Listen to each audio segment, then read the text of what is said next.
I'm Jim Rimbach, president of CX Global Media and host of the Customer Service Weekly podcast powered by PACE, the official podcast of National Customer Service Week, where our purpose is to help you ignite CX celebration all year. Each episode, I meet with senior leaders from top brands as they share their story on how they recognize and lead the people and solutions that help their organizations to deliver a customer experience that separates their organization from others, so you can ignite your own CX celebration. And now, on to the show. Okay, CX Igniters, I am really excited today because we have one of the most creative leaders in our industry on the show today. And I want to say welcome to the Customer Service Weekly podcast, which is the official podcast of National Customer Service Week and powered by PACE. And I have Lisa Oswald with Travelzoo on the show with me. Lisa, welcome. Well, good morning, Jim. It's so great to be back with you. And thank you for being such a staunch advocate for our industry and customers and customer service associates everywhere. And I appreciate that. Lisa is the Senior Vice President of Global Customer Service for Travelzoo. And we're going to get a little bit of an opportunity to talk about the shift in their business that they've had to make with the global pandemic and how that has impacted and affected their ability to celebrate Customer Service Week, as well as carry that CX spirit throughout the entire year. But Lisa, I've given the CX Igniters just a little bit of information about you, but if you could share some of your background and your role and responsibilities at Travelzoo, that'd be great. Well, thank you. Thank you for some bragging rights this morning. But I am Lisa Oswald. I'm Global Head of Customer Service for Travelzoo. We're the largest place online for travel and entertainment deals. And I've been in this role since 2011. And my team is responsible not only for taking care of our 30 million consumers around the globe, but we're a dual-sided marketplace, so my team is also looking after our 5,000 or so travel clients, all the big names that you know and love in the cruise industry, airline industry, hotels, resorts, and more. And we, in our portfolio, we're looking after contact center, we're looking after quality, we're looking after voice of the customer, and are very happy to be what we like to call protectors of our brand reputation. Well, when you start talking about protectors of your brand reputation, oftentimes marketplace pressures can impact or affect that. And needless to say, we've been through probably one of the most significant ones in the hospitality and travel industry that we've ever gone through, and hopefully will ever go through. And you and I have had the opportunity to chat about how that has shifted your business and how you, pivoted and been able to really bring value or retain value for the organization. Tell us a little bit about that shift. Yeah, well, one day in March, global travel suddenly came to a halt. And for Travelzoo, that meant that our future was uncertain.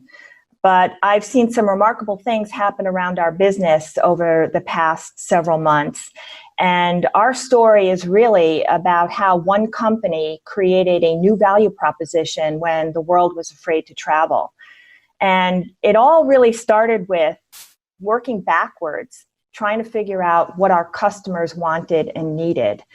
And from as early as March 1st, we've been out in the marketplace with a weekly pulse check survey, trying to understand at a very granular level when people are ready to book travel, when they're actually ready to take a trip, and what their preferences are for both domestic and international travel. And we've been using that feedback to inform all of our business decisions about product strategy, about marketing strategy, and of course about customer strategy. And this has been a real turn of events for us, but we've been able to become very fast, adaptive, flexible, nimble, all those words that we like to use. But in reality, we had to become that very quickly to fight for our future. Well, and you and I have also chatted in the past, and you are one of those leaders that has for many, many years used that voice of the customer to really drive a lot of the decisions that you make. And so for me, I start thinking about the whole operational pressures, KPIs, all of those things that we have to deal with every single day. And then the strategic visioning to be able to look at those insights and then therefore adjust metrics, the way we measure different metrics. I mean, so how do you go through that process? Yeah.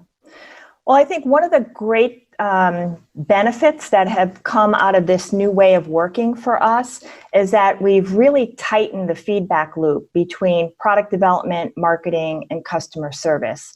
And that data I mentioned before was one of several streams that we're bringing together to really understand what our members want and need right now. Because throughout this whole crisis, our goal is really just to be relevant in travelers' minds so that when people are ready to book and travel, that Travelzoo is the first place they think of and come back to. And so that feedback has really changed everything. So I'll never forget this day, right? March 18th, that's when the world stopped traveling. Just within a matter of days, we quickly shifted our product strategy. So that was the big product pivot, where we created a set of fully flexible offers that allowed you to travel into 2021, 2022 even, with fully refundable deals so that you could lock into the savings now and then book your trip when you were ready to travel. And that changed everything for us. And we knew that's what our members wanted because we had been asking them, right? What do you want? What do you want? When do you want it? And those kinds of cues became essential for us in defining what to do, when to do it, when to push forward, when to pull back. We were always keeping a very careful watch on what people were saying in public, on our social channels, in the customer service center, bringing that information back to the business to fine-tune, right, what we were putting in front of people. And this was a two-way dialogue with our members throughout this whole period so that they understood why we had shifted our product strategy, what was the intention behind it. And it really was the optimum way, right? The sort of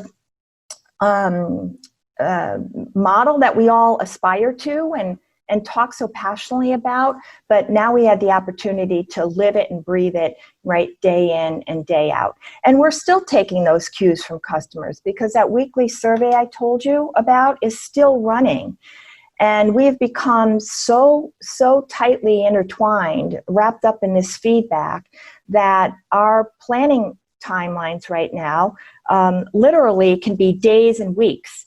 So depending on what's going on in the marketplace, depending what's going on with customer feedback, we're making decisions today about what we do tomorrow and Monday, instead of being tied to these long-term, month out, quarter out, or longer plans. And so it's allowed us to be extremely flexible and stay right on top of that customer feedback. So it's really a remarkable model. And I must say, we were forced to do it, but we've learned so much and adopted strategies and tactics that I'm certain will become a permanent part of our way of doing business. Well, you're also very gifted. I mean, you use both of your ears. And what I mean by that is you have one of them that is actually listening to the customer, and the other one is also listening to your internal customer. So if you could tell us a little bit about that whole feedback loop from the agent and from the supervisor and, your operational side. Yeah, just jumping ahead a bit, it's so appropriate that this year's theme for Customer Service Week is all about Dream Team. I could have never predicted the intensity of the crisis or the extent of the crisis or the personal impact it would have both on the people who work for us and the people we serve. And, our story in customer service really is the chronology of what it's like to be a traveler in the middle of a global pandemic. And the different roles that our team needed to play were just unfathomable. So at the very outset of the pandemic, right, people were coming to us because we're a travel brand that people trust, right? Our whole mantra is around being the deal experts in the marketplace. And so people were asking us those tough questions about, should I travel? What happens if I go and I can't get back? Is it safe? Where should I go? Really gut-wrenching, emotional questions that really we were not prepared to answer, but needed to, on the fly, develop the kind of expert information that people were relying on us as a trusted travel brand to deliver. And, I the Time always called it, right, we need to matter in those moments, right? Then, right as the crisis peaked, the conversations became very different. People were in an extreme anxiety mode. They were in panic mode. They wanted a refund. They wanted to cancel. And so we needed to have those calming conversations, those reassuring conversations. We needed to find solutions, and we needed to find them fast. And then, fast forward to, last month, this month, conversations are yet again very different as people are still afraid to travel, or they want to travel and the locations are not open, or the airlines aren't flying to that destination, or they have a hotel reservation and the hotel has delayed their opening date one or more times. So, throughout this, we've really relied on the resilience of our team. We've relied on their commitment to caring, and we've relied on their empathy and the empathy of our consumers, right, who realized what tough times the travel industry is having all around the globe, and were willing to cut us a little bit of slack because they knew how stressful the situation was for our people, but for the industry and the business, overall. So it's just been a humbling learning experience to watch that trajectory over the months and see how the team has been able to adapt their psyche and their skills to meet the mood of our members. So you talked about the celebration for Customer Service Week this year. Could you give us a little bit more detail on that? You at a high level. Well, Customer Service Week is typically our favorite week of the year because we get to have a party every day, and literally, that's what it is. And while we know the importance of reward and recognition every day of the year, let's not forget that everybody loves to celebrate. So, Customer Service Week for us here in the U.S. and with our teams in Europe follow pretty much the same kind of pattern. We do these big themed events where there's a special focus every day of the week. It sometimes involves costuming. It always involves contests. There's lots of food. There's lots of fun. There's lots of dress up and photos going on. But our favorite part of Customer Service Week, because we have teams all around the world, is what we call our candy box. And so each of the teams in different markets put together a big box of local treats, whether they're chocolates or biscuits or their favorite candies, and they package them all up and they send them across the pond, and then another box comes the other way, and then it's the moment of the great reveal. And while it sounds kind of corny, as a travel company, we really believe in the transformative power of travel. And wrapped up in that box is a lot about culture and tradition and the things that make us the same and different all around the world. And so I like to think of the candy box as our cultural exchange. And I have to tell you, it is the most favorite thing that happens year after year during our Customer Service Week celebration. Well, when you mentioned that, I started thinking about the whole, issue of, people being remote. So how are you going to be able to execute that? Well, I'm glad you asked that, because my customer service teams traditionally sit in brick and mortar centers, and back in mid-March, all of our teams went home, and they're still at home with no return to work date on the calendar just yet. And I'll be honest, we've struggled a little bit with how to recreate that call center experience in somebody's living room or kitchen or bedroom. And so we've been experimenting with ways to keep that camaraderie alive and keep that sense of I'm part of something bigger than me. And so, because we love to eat things in a box, we found this great service called Snack Nation. So we've been delivering snack boxes to our associates in their home to recreate that feeling of coming into a bagel breakfast or a pizza lunch or, a cupcake coffee break. We have sent gift cards to the team so that they can order in lunch from their local food delivery service, again, to recreate that camaraderie of having lunch together with the team on the floor. Because none of us is that important, we've also given the teams permission to take the team off the phone so that they could have a virtual huddle, just like they would have started their day in the center. So we haven't cracked the perfect solution yet, but we keep trying small things that signal to the team that we care, and also attempt to make their, let's face it, tough time at home a little bit easier. Well, and I would dare to say, you used a few very important words when you started talking about, your persistence on this and your resilience on this, the creative thinking, associated with it. And that's, again, why I wanted to, explore that with you, because I know with your artistic background and the way that you listen, you're one of those folks that can actually take the analytics and take the metrics and then also apply the creativity and then also encourage and incorporate your team to be part of it. And it ends up being something that, from a synergistic perspective, is something that is a model for a lot of people. So thanks for sharing that. Now, however, there are times when we experiment, and, it just didn't go as well as we thought. We may have collected all the information we wanted. Is there a time where you went down that path and you're like, oh, we'll never do that again?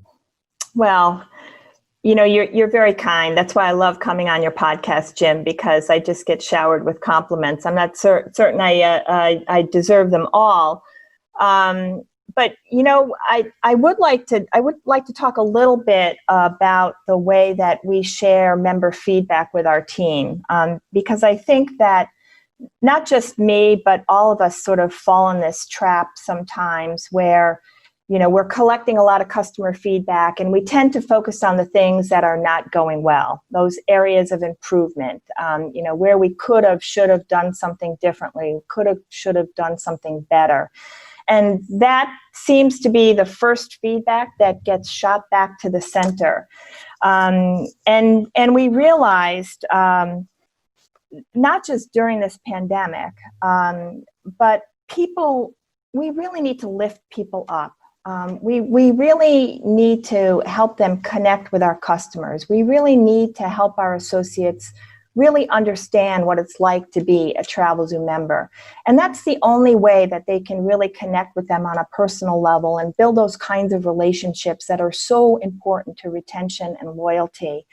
And so a little while ago, we stopped sending just the negative feedback to the team, because you think about it, when you come into work every day, is the first thing you want to open up and see is what you didn't get right. We're really, really good at reducing customer service associates to numbers, right?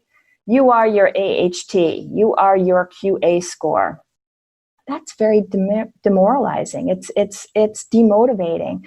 So instead, our habit is to send all of the positive stories that our members are saying about our associates to their inbox every day.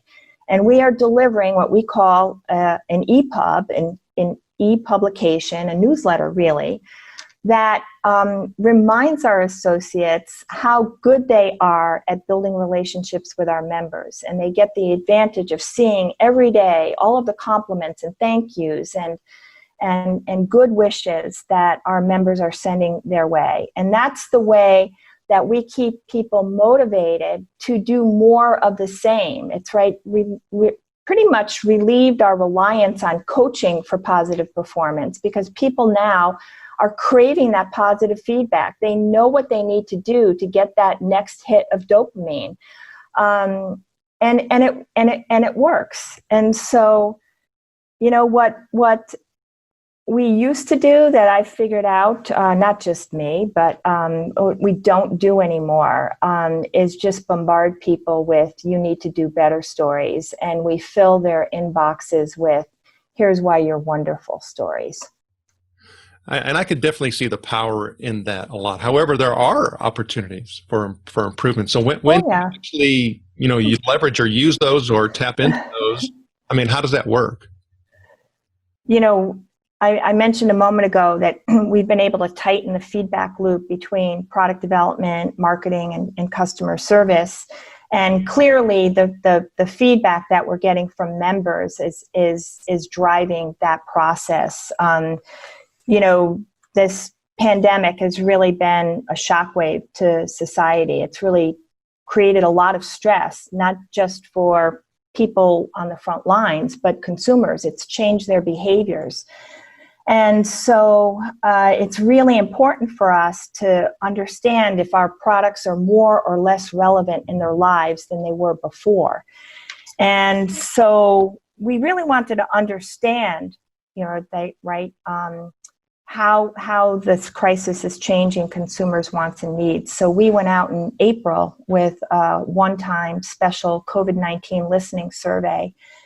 And I was astounded. We got 10,000 responses, 10,000. And for a company of my size, that's an amazing result. When you think about the level of distraction that was going on in the marketplace in April, I mean, who really wanted to get another email from a brand, you know, with your stay safe message?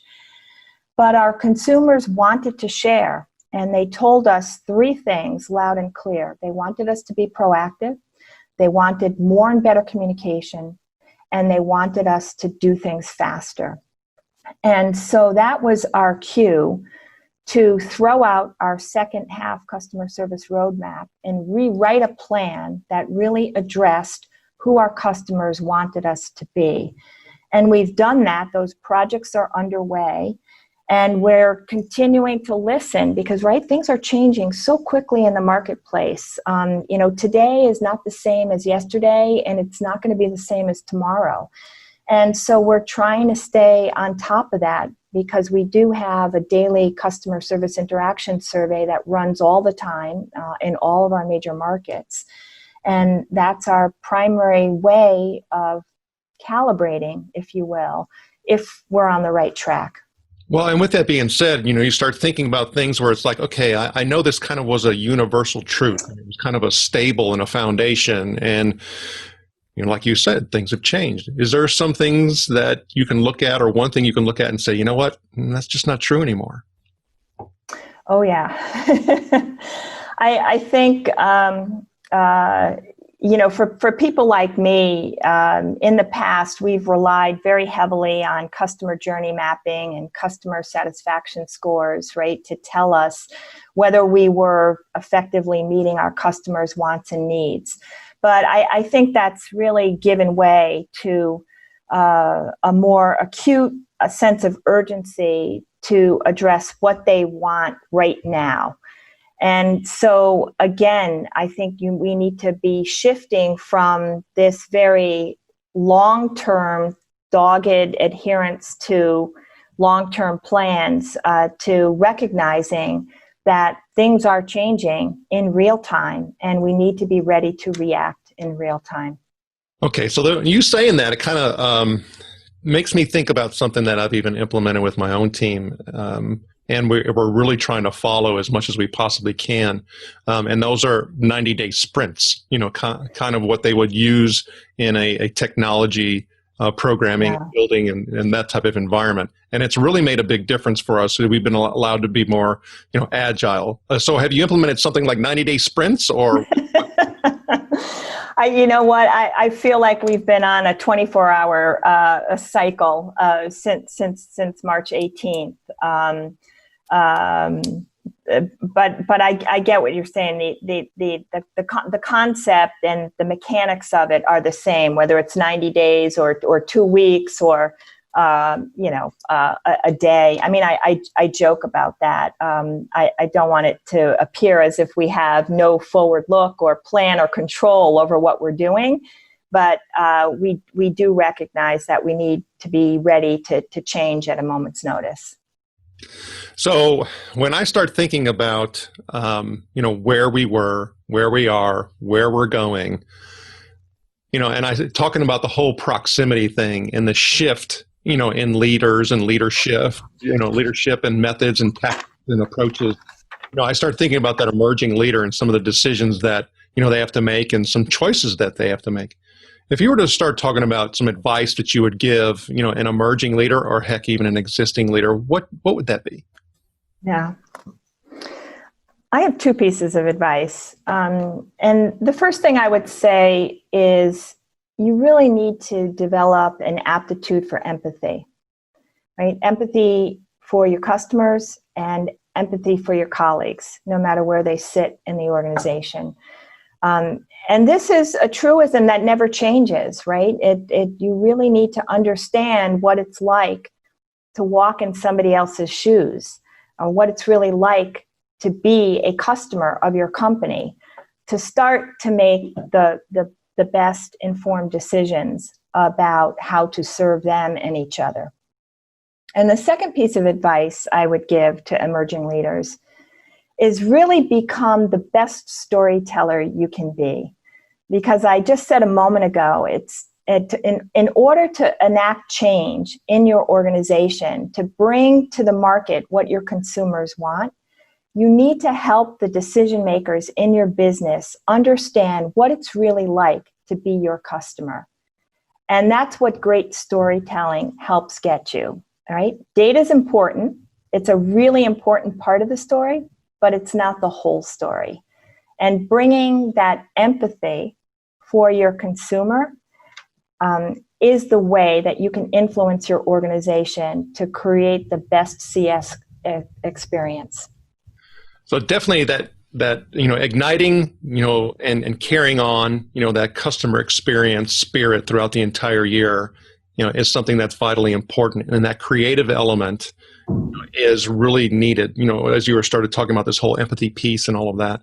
All of it is really formulaic. I mean, there's a lot of different elements, components. Oftentimes I talk about an ecosystem, right? Mm-hmm. So yes. we're talking about this ecosystem. I have leaders who are in my organization that I have to develop for the next level, for the greater responsibility, for greater performance, all of that. While for you, I think a lot of that creative process comes quite naturally because, you've developed that over the years and you were, obviously born with it. For those that aren't aware, Lisa is also an artist in a couple different ways.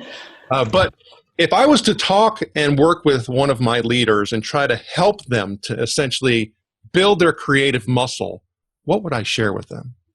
Oh my gosh. Well, like everything else, you have to practice.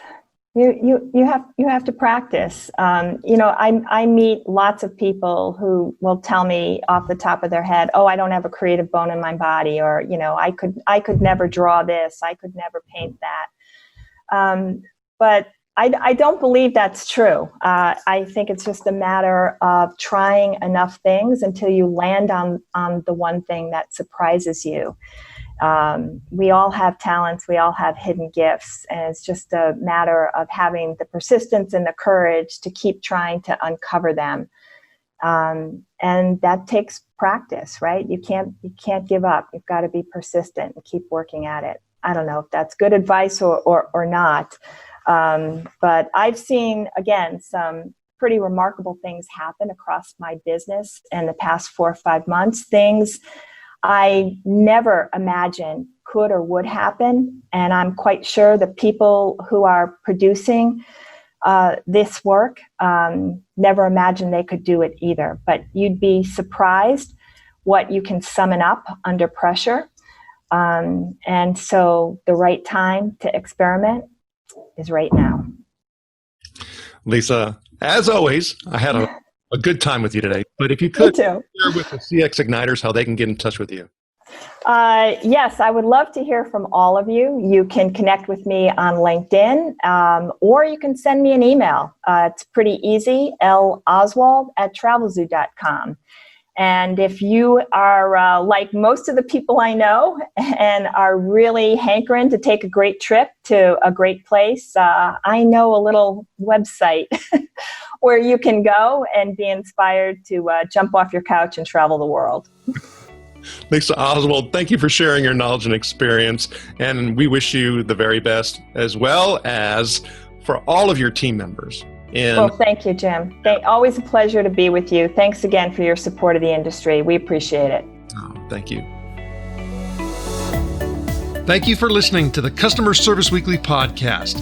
Please rate, review, subscribe, follow, and share the Customer Service Weekly podcast and register for a free membership at customerserviceweekly.org to get the latest updates on how you can help ignite the CX spirit everywhere.